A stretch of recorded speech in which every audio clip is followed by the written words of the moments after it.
Okay guys, good morning. So we're going to start to learn that other method that we talked about, factoring if the coefficient of x squared is greater than 1.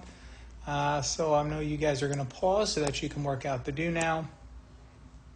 And then we can unpause. So for the first one, we should have x minus 6 times x minus 4. Number 2 is the difference of two squares, x plus 7, x minus 7.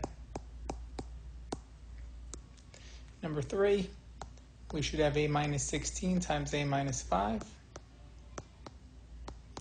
Number 4, we should have y plus 12 times y minus 3. The next one is the difference of two squares, so 3x plus 5, 3x minus 5. And the last one we should end up with x plus 15 times x minus 12.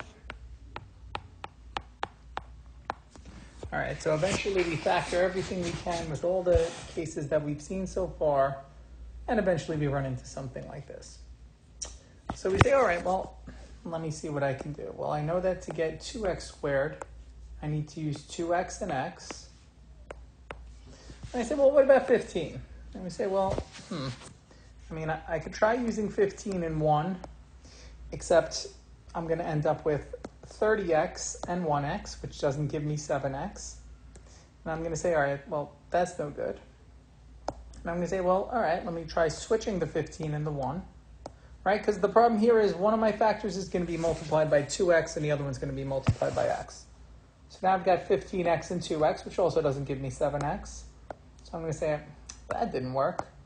Let me try using 3 and 5. And I'm going to say, all right, well, that's 6x and 5x, which doesn't give me 7x. So I'm going to say, okay, well, I guess I'm going to have to use 5 and 3. So if I do it this way, I end up with 10x and 3x. And 10x, assuming the signs are different, which in order to make negative 15, the signs would have to be different, I can make negative 7x with the 10x and the 3x. I would just want the 10x to be negative. So 2x times negative 5 would make the 10x negative, and the 3x would be positive. So positive 3 times x. So this is how I would correctly factor this, right? Okay, so was that the most efficient way of doing it? Well, not really. That's the way I learned it growing up. That's the way a lot of textbooks will show it.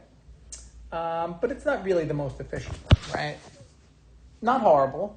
Now, I'll show you something that will end up being horrible, right? So let's say we had to factor something like this. 4x squared, I'm just going to make something up, minus 7x minus 10.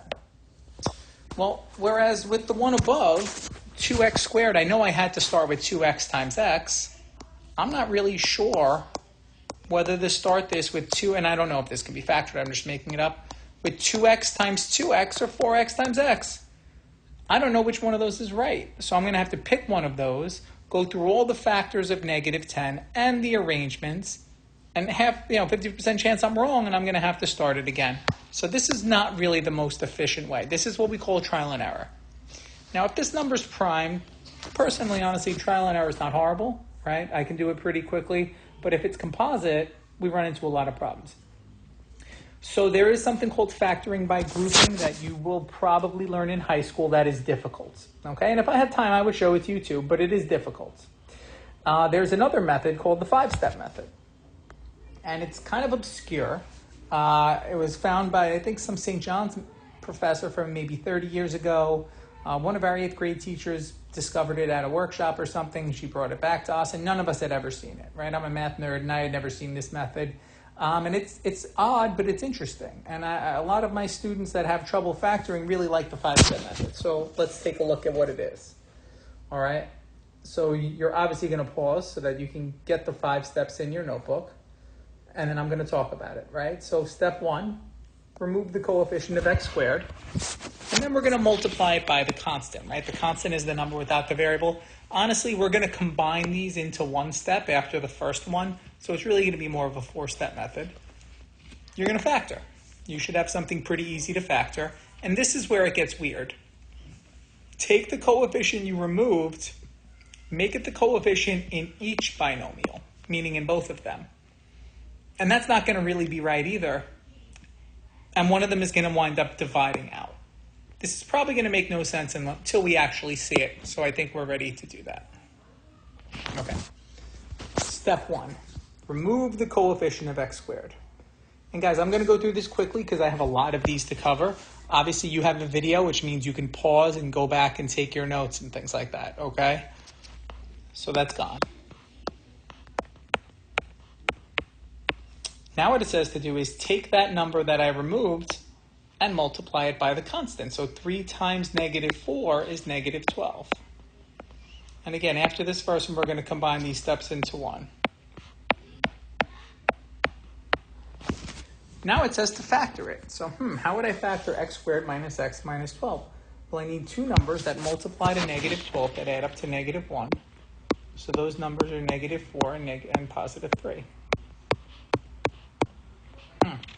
Now it says take the number that you removed and bring it back as the coefficient in both of these. Okay, this is weird, but we're doing it.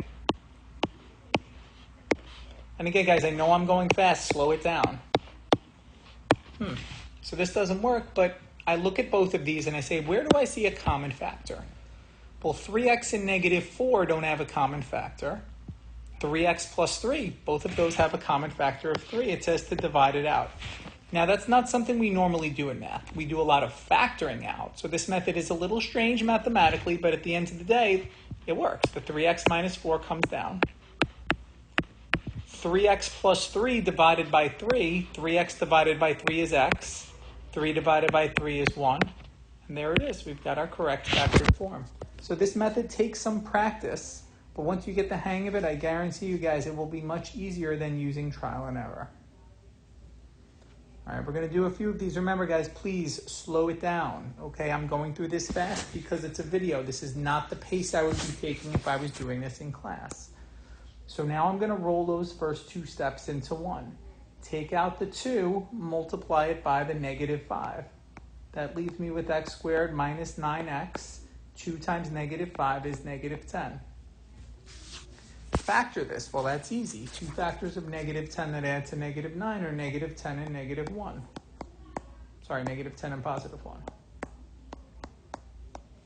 Now it says take that 2 and bring it back into both binomials.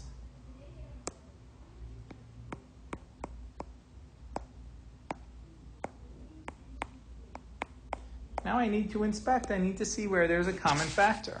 Well, 2x and plus 1 don't have anything in common, but 2x and negative 10 have 2 in common, so I need to divide by 2. 2x divided by 2 is x, negative 10 divided by 2 is negative 5. And there's my final factored form, and if you check it using FOIL, it will absolutely check. Again, take your time, pause the video, take the notes, go back through it yourself, and make sure that it makes sense. All right, same procedure here. We should be pretty good at this by now. Take the 5, multiply it by the 2. So now I'm looking at x squared minus 7x. 5 times 2 is plus 10. This should be a very easy one to factor. 2 factors of 10 that add up to negative 7 are negative 5 and negative 2. Now we need to take that 5 and we need to bring it back into both binomials, except we know one of them is going to get divided out. You can probably predict which one just by looking at what is here. So I'm looking at my first one. I've got 5x minus 5. Both of those are divisible by 5. With my second one, 5x and negative 2 don't have anything in common. 5x divided by 5 is x. Negative 5 divided by 5 is negative 1 times 5x minus 2. And there's your final factored form.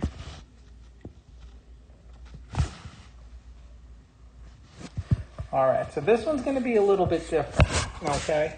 I don't want to give it away, but maybe you can make a prediction. If not, if you're following along, you'll make the prediction right before we get there. So we multiply the 6 by the 15. So now we need 2 factors of 90 that add to negative 19. I've got negative 9 and negative 10. Now I need to take that 6 and I need to bring it back.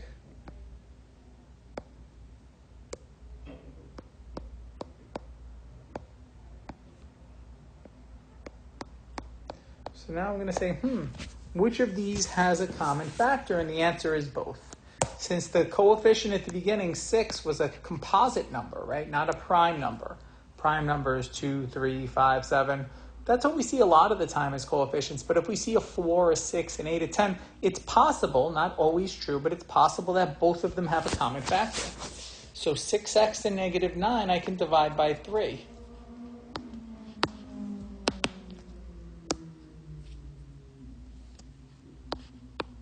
6x and negative 10, I can divide by 2. So 6x divide 3 is 2x. Negative 9 divide 3 is negative 3. 6x divide 2 is 3x. Negative 10 divide 2 is negative 5. So in this case, both of them had a common factor that we had to divide out.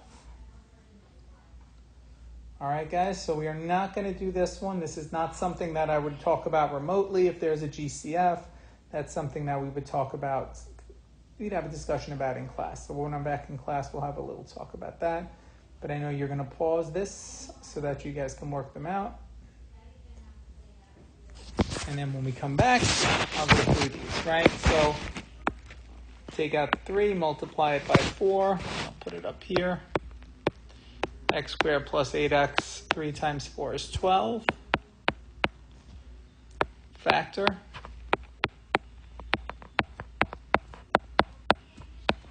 Bring back the 3.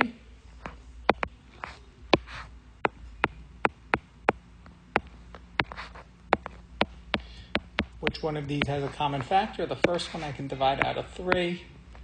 3x plus 6 divided by 3 should give me x plus 2. And the 3x plus 2 comes down as is, and that's our final factored form there. All right, for the next one, same sort of thing. I end up with x squared minus 22x. 5 times 8 is 40. Now we need to factor 2 factors of 40 that add to negative 22, or negative 20 and negative 2. Bring back the coefficient, which is 5.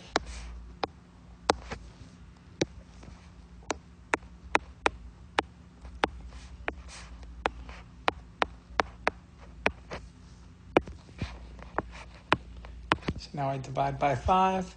5x minus 20 divided by 5 is x minus 4. And my 5x minus 2 comes down as is. All right, we'll do the same thing here. 15 times 28 is 420. What are 2 factors of 420 that add to negative 1? Negative 21 and positive 1. I'm sorry, negative 21 and positive 20. Let me bring back my coefficient here, which is 15. And much like the last one we did, we will see that both of these have common factors. All right, so for the first one, 15x minus 21, I'm going to divide by 3.